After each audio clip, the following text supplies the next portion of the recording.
اش من عيد الحب الخوت تتهضروا عليه؟ واش فراسكم بان النص ديال الشعب مطلق والنص الاخر صابري على قبل الوليدات؟ ها؟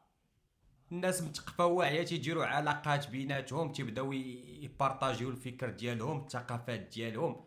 انا ندير علاقه مع وحده كل نهار تسولني واش تعشيتي.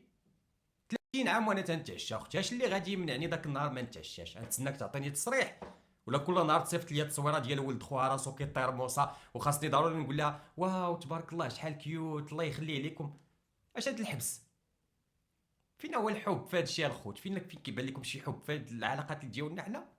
تيسطيني هذاك تيكون هو ساكن في طنجه وتيهضر مع وحده ساكنه في اكادير، تيقول لها ما تخرجيش حتى تقوليها لي. ما فراسوش بلا تقدر تزوج وما تقولهاش ليه، تولد كاع وما تقولهاش ليه.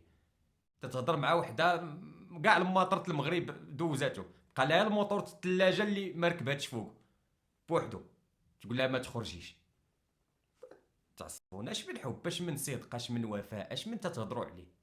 لقى شي ولد جد محتفل نمشي معاه نغرق معاه. انا سيليباتير وكنفتخر بها. الحاجه الوحيده اللي صعيبه في هذه العزوبيه هذه هي انك ما تلقاش اللي يحك لك ظهرك فاش تياكل. صافي هادشي باش نعس عقلي. والله الا قال لك الحب على هاد شهر جوج ما قدرش يكمل معانا، وصل 28 هو ينتحر.